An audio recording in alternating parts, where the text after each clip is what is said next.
discrepancies.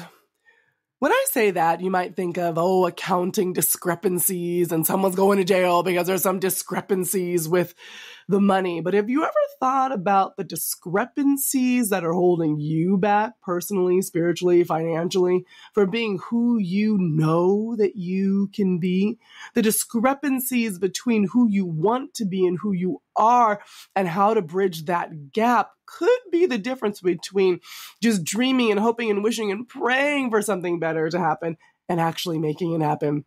In today's episode, we get to talk about those discrepancies and how you can make better choices along your journey to success with Eugenia Oganova.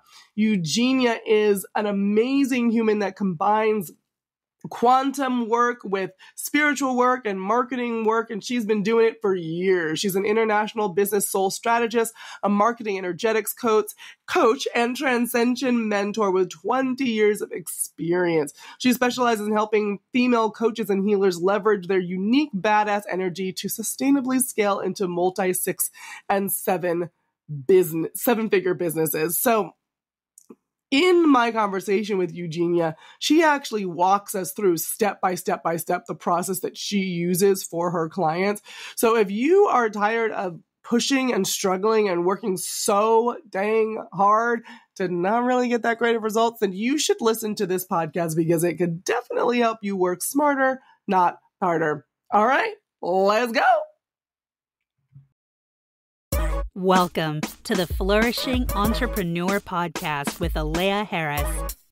If you're looking for actionable ways to overcome communication and differentiation challenges by sharing radically authentic stories, you are in the right place. Listen in and learn how to stand in the power of your unique narrative to transform your personal life, business, and workplace culture.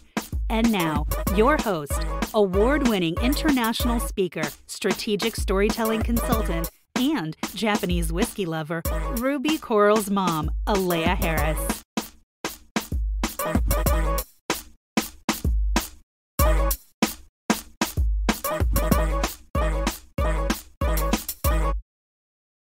Hi, Eugenia. Thank you for joining us here on the Flourishing Entrepreneur Podcast. How are you doing today?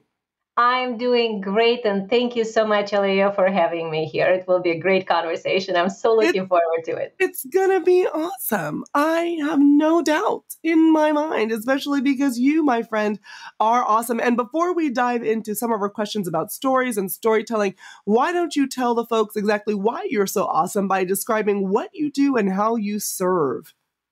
Sure. I am a business strategist and marketing energetics coach. What that means is I help women save years of pressure and forcing themselves into crappy cookie cutter stuff that doesn't work, and instead align who they are, leverage their unique inner badass magic, and then build a business on that and actually generate good income doing the things that they love, being who they are. And I call that soul design, like aligning who you are through your natural soul design.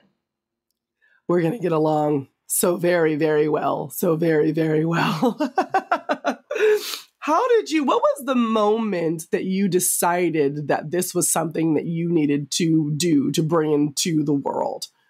Well, I started working with clients when I was 14 years old because I was born clairvoyant. So I could always see timelines and possibilities and different sort of versions of people's lives. And I was always amazed and kind of frustrated to see why people would pick like the crappy version when there's like this amazing version that I'm seeing. So since I was a little kid, I would always tell people, yeah, but you can do this. Yeah, but it could be like that.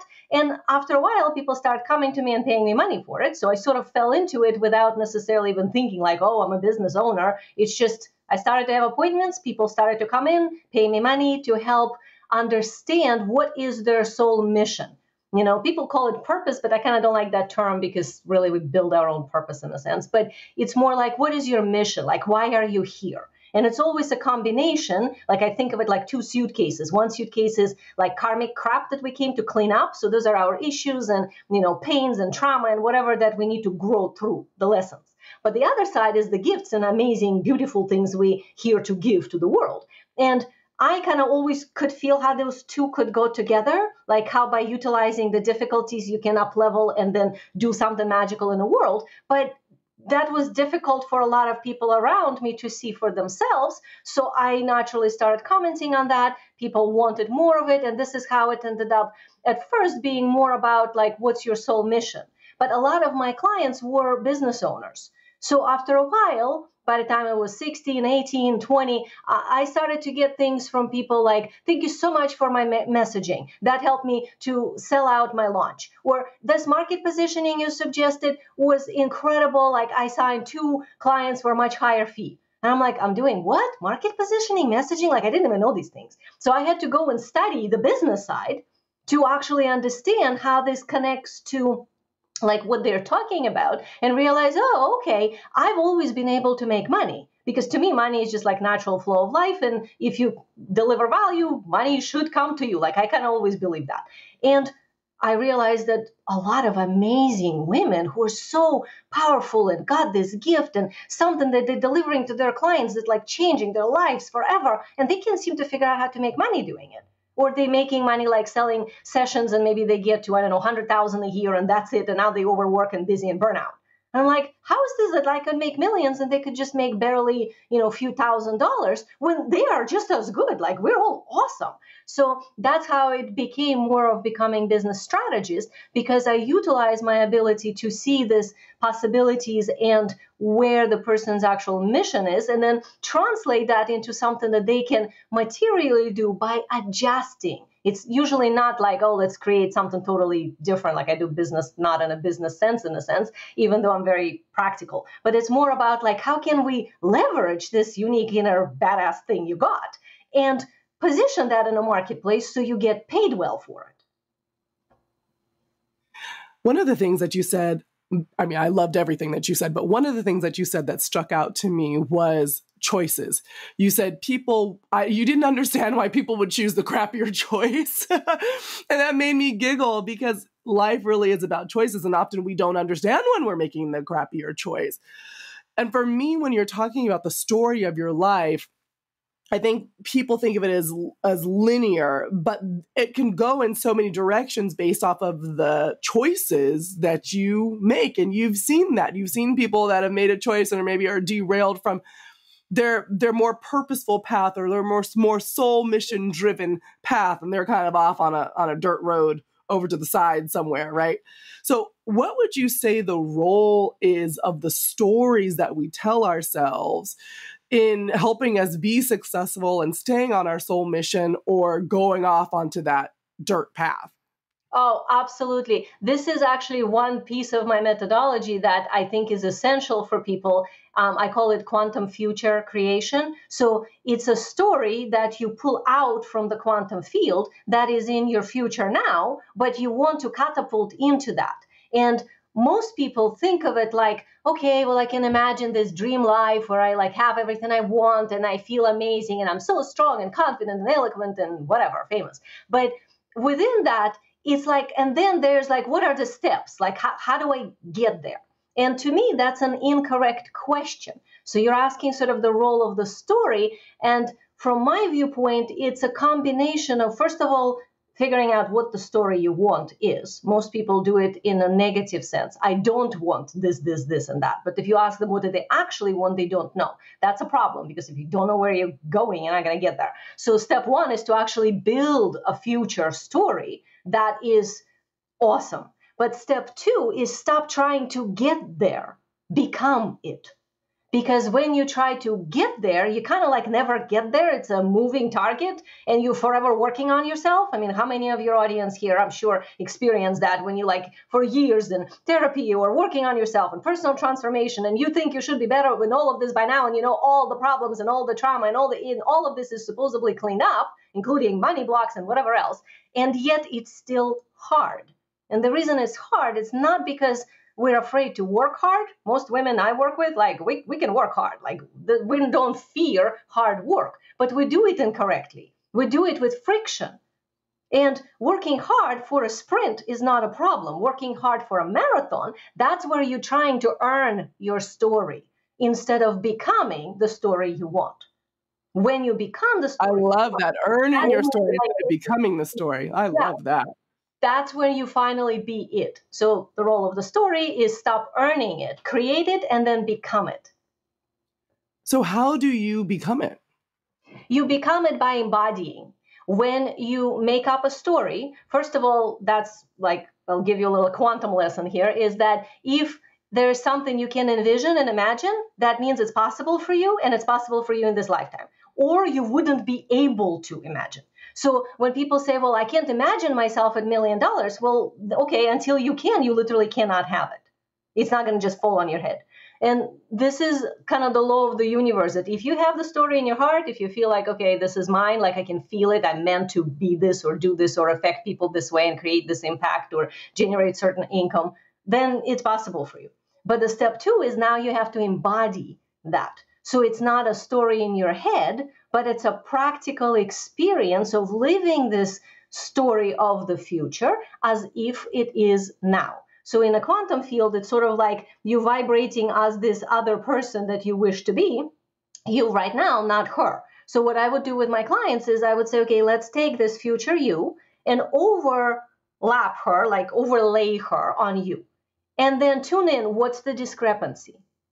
Like, oh, she sits straighter, or she wears, I don't know, different bra and underwear, or her skin is different, or she breathes deeply, or she's like not afraid to speak. And what's the difference? Well, I hold my tongue, or I don't take care of my skin, or I don't mind like an underwear with a hole in it because, well, nobody sees it. Like little stupid shit like this matters, because when you start to be really like, give yourself permission to play pretend like a kid. When you fully overlay her and, give it like 5 minutes, just hold it for 5 minutes and really look at what's the difference. Oh, she's like this and I don't really do that. Oh, she wears that and I don't. Oh, she walks, like maybe she walks into the kitchen and she takes the cup out of the cupboard and then she makes herself tea, and you run into the kitchen like you're chicken with a head cut off to pour your tea or coffee and then run back to your office. Like maybe it's literally she just walks more gracefully. She gives herself more time. Maybe she treats herself with more respect.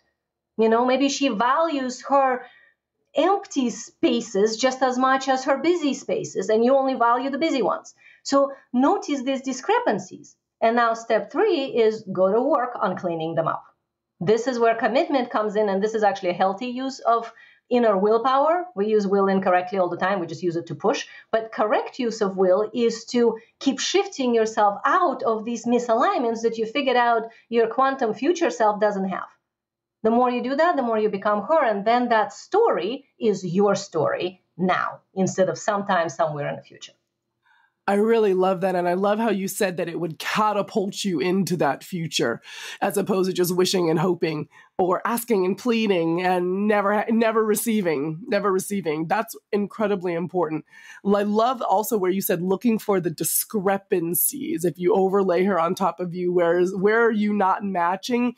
And the fact that you were talking about all of the fixing of those discrepancies is completely in your control. Because I could totally hear someone saying, well, the woman that's a millionaire, well, she has $1 million. That's the discrepancy I'm trying to fix. But that's not what we're talking about. We're talking about all of the other things. And then you being and embodying that woman who has $1 million and seeing what that's like. That's beautiful. Now I'm sitting here in my brain thinking, like, what are the discrepancies? What are the discrepancies? I want to put you on pause and be like, hold on, I'll be right back, Eugenia. I need to go find my discrepancies and then we can go talk about them. I love it. I want to switch gears here for a second and talk more about you as a human being and your story, the story of Eugenia. Can you tell us about a time when you were reluctant to be vulnerable and share part of your story, but maybe you did it anyways? And what was that outcome and how did it shape your relationship with vulnerability and courage? Yeah, for a long time, I thought that my sensitivity was a liability. I am able to sense things, and I don't mean sensitivity in like typical emotional sense. I'm sure we all women are to some extent. I mean more like energetic sensitivity. I would walk into a room and feel like I have to walk right out sometimes because it's just like, whoa, I can't be there. Or public speaking, oh my God, I couldn't possibly. writing. I couldn't do that because, well, who am I to? And a lot of these things, but the sensitivity was always something that felt to me that the way I was brought up, like being sensitivity was almost used like a swear word. Like, what's wrong with you? Why are you so sensitive? And I had to flip it on its head within myself that no, sensitivity is the asset. This is actually the magic I have. And because of it, I can do what I do. Because, I mean, how can I tune into somebody and see possibilities? Because I'm sensitive. How can I internally adjust? And just like we were talking a little earlier, looking at these discrepancies, because I'm sensitive. So this sensitivity became something I started to be proud of. But originally, the way I was brought up, that was a no-no. Like, you're supposed to be strong. You're supposed to be like, successful by pushing forward and be kind of like more masculine in a sense. And I come from Soviet Union, so that culture was for sure for women like you shouldn't be, if you want to be successful, you cannot be sensitive, let's just say. So when I immigrated into the United States and then started my life here, I realized that if I don't shift that and don't start talking about the sensitivity as a good thing, I can't get to where I want to go. Like, that was actually one of the discrepancies. And the more I started to talk about it, no matter how uncomfortable that was, the more people could relate. And then I started to hear this from women that, oh yeah, you're right. Like, it's like I'm wearing a mask at my work, but then I'm different, like internally, or something is hurting inside, but I tell, let's say, the client, oh, it's no problem or whatever. And it's like, okay, there's a difference between just not having enough self-mastery versus having self-mastery and still being sensitive. Like, I have plenty of self-mastery, and that's what I teach my clients too. You've got to become self-masterful so that you don't get pummeled by your own emotional waves. But at the same time, you can see the fact that you have those waves as an asset, because that's what gives you this multicolored view of life that actually can propel you forward way faster than any logic and reason. I really love that it was a discrepancy / a limiting belief that was keeping you from realizing your full potential. It's very interesting because often, from my experience, the thing that we're most scared to dive into, or the thing that people told us constantly that we should ignore, is usually the exact thing that we're supposed to really lean into and use to help and serve other people, which is exactly what you were doing.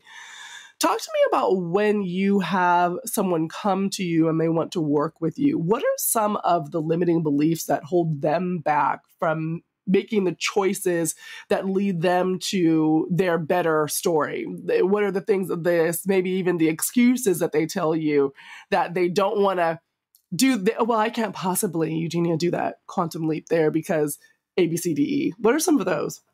Well, the most common ones would be either I'm too much or I'm too little. And then, like, fill the blank. I'm too much, as in I'm too sexy, I'm too loud, I'm too ta-da, and like nobody's gonna like it, or everybody always tells me I'm like too overwhelming, too excited, too something. When actually that's the very thing to leverage, because that happens to be your inner magic. Or the opposite. I'm not ready, I'm not good enough, I'm not worthy, who am I to? Which is just another side of it. There's always kind of the healthy middle in there, but where we flip into either one of those sides, which is too much or too little, we minimize our light. We minimize who we're meant to be. So the most common ones would be probably I'm not ready, which is actually just a masquerading belief of I don't want to step out of my comfort zone because it's unknown, which is kind of like everything you want is on the other side of your fear and what you don't know. So you kind of like, do you want it? Do you want to win or do you want to be right? Do you want to make money and get the impact you want, or do you want to be right? Because if you want to be right, you get to stay in the comfort zone. But if you actually want the thing you want, and like my usual question to people would be like, what are you more committed to, your vision or your BS?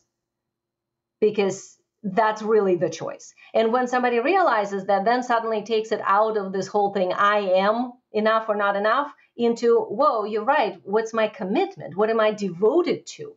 In my heart, in my being, in my soul, I'm devoted to, let's say, helping people at this level, in the next level. And I see myself making even more impact. And why not having abundance flow through me, millions and whatever? Not for me. It goes through me for the rest of community. Like, that's where I see myself. Okay, well, are you committed to that? Or are you committed to like being scared to make a video.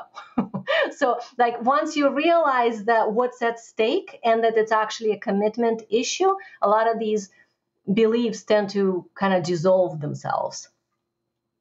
So we've talked about then, if we're building a story of your typical client, they usually have this problem where they're not making as much money as they want to make. They know that they're not living up until their full potential. And they come and they meet you, who is able to help them make better choices. But what are the steps that they usually take to go and make those better choices? We've talked about the overlaying and the quantum belief, but say I overlay and I'm embodying that new person, that new identity. Does it stop there? Is that all it takes? Or is there more after that that will help me then achieve the success that I'm looking for? Well, absolutely. And this is kind of more of a business versus mindset question, because I do both, I kind of combination of both sides. So I would say that most of my clients are women who are already seeing clients, already getting money coming in, usually somewhere under 6 figures, but close, and they're busy. But what they're realizing is that they don't know how to go beyond that without working even harder, and they're already at capacity. So their idea of scaling is just, more clients, more sessions, like more, and they can feel that like, okay, I'm already at the limit.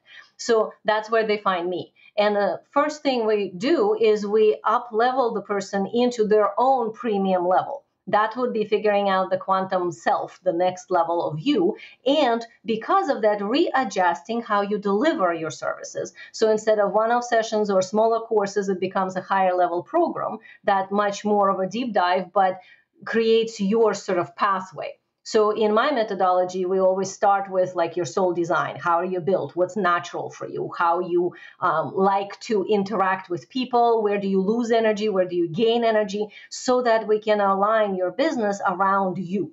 That way, you're not using any cookie cutter strategies. You're using strategies that work for you. And usually it's like 2 or 3. You don't need 200. Once you have that, then we figure out who is this for? Who do you have soul contracts with to help? Who are the people that are your people? Instead of the mental thing, like who can I sell it to? Who can afford it to? Like the typical marketing. Instead, we go at this niche angle from who is your gift for and who is the right frequency person to receive the gift.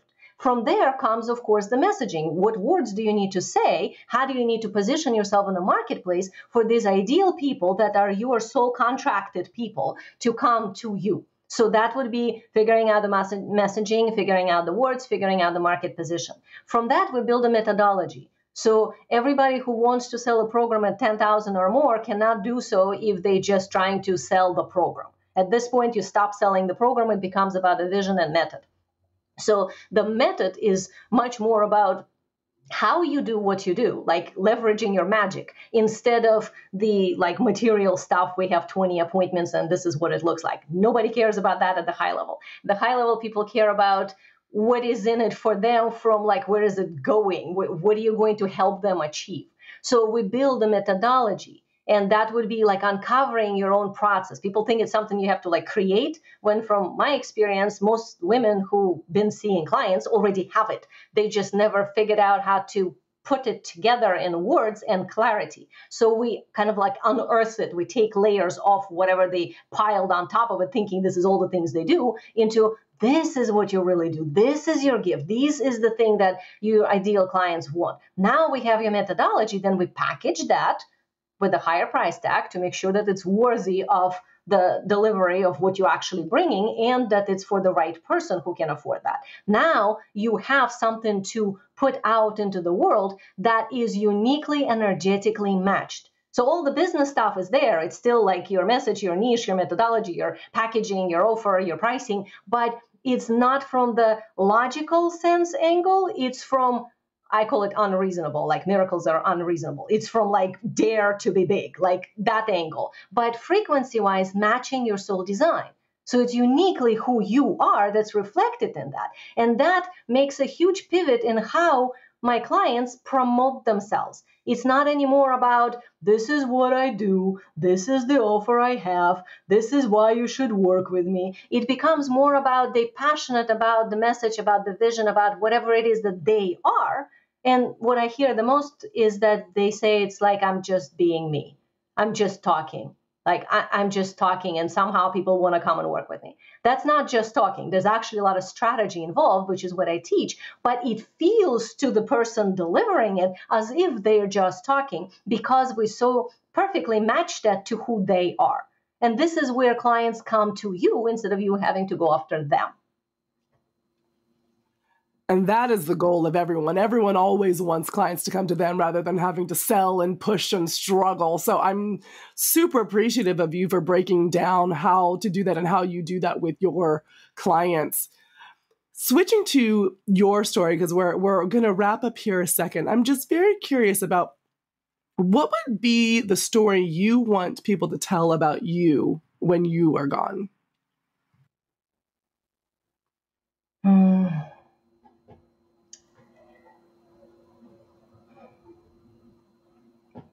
She dared to do it her way. That's a good way. That's a good thing to say. Yeah. She dared and succeeded.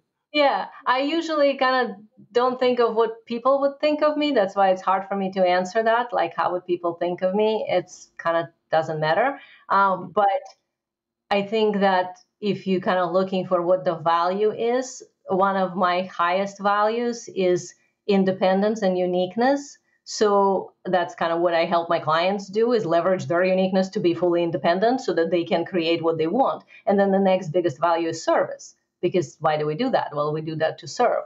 So to me, one of the most important things is dare to go for your dream and do it your way, but do it. Don't just sit and dream. Yeah, but do it. That's the most important thing. Well, if you had to, I think that you've covered this, but in a wrap up, if someone were to choose you, why should they choose to work with you over your competition? Well, first of all, I'm not a pop-up coach. I've been here since I don't know what, so like 30 years now, and ongoing and always successful. So like I have a proven methodology myself that worked for me and worked for hundreds of clients. And I have a huge community of people who all benefited. So there's that. Also because I treat this reality as just a part of reality. I think most business coaches kind of look at like, this is all it is, and you got to calculate and look at metrics and all that. And even though, yes, of course, the business structure is important, I bridge the spiritual aspect with the quantum part and the future part and the energetics and how you feel and all of that with a very practical business strategy. And there's not that many people on the market who do that successfully. And also because, well, I help my clients be more themselves. Like my goal is not become like me. Like I don't have a cookie cutter thing that like, work with me and I will teach you how to do that. I have a huge array of strategies that I know. I'm sort of a library of it, but I will pull for my client only the specific things that they need. So that's the part that I think makes me the most unique, is that I'm much more interested in who are you, what's your soul design, and then how we can make that shine the most and bring your gift to the world in the most leveraged way. And then, I use my array of strategies to help you like apply that to create a business that you desire. But it's a unique pathway that's customized for each person, because that's sort of a natural piece for me. Like it's one of my highest values. I love that. And I appreciate you so much for taking the time to speak with me today. You've given so much great information. Thank you so much. How can people find you to work with you? Well, of course, there is a free training that you can watch that explains more of the stuff I just said, like what is your soul design, your soul expertise, how to leverage that and applying it to finding the ideal client. What does that mean to go into high ticket market versus low ticket market? How do you even sell at that level? Because people think like it's the same thing, and then they try to sell $500 program for $5,000 and wonder why it doesn't sell. Well, first of all, it's out of integrity. And second, that's because you don't know how to sell to high ticket market. So understanding all of that, I have a free training for that. That is soulstrategywebinar.com. So you can go there and understand more about that, which I think would be super beneficial for any business owner. And my website, eugeniaoganova.com, and my name as a tag anywhere. Like you can go on Facebook or Instagram or LinkedIn. You'll find me at eugeniaoganova.com. Wonderful. Thank you so much for being here today. I appreciate all of your insight. I was trying in my mind, my mind is still stuck on what my discrepancies are. So I'm still at least 10 minutes back, and then the rest of my mind will catch up because there's so many great nuggets of wisdom that you dropped. Thank you so much for being here today. Thank you very much for having me.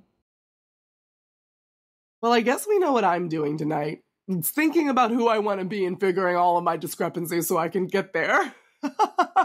I mean, it seems pretty wise, right? After that conversation with Eugenia, all about how we can quantum leap into the best version of ourselves. I am totally here for it. I really also loved the conversations she had about choices and the limiting beliefs that get in our way, and how she's overcome her own limiting beliefs to help really stand into her purpose and her soul's mission.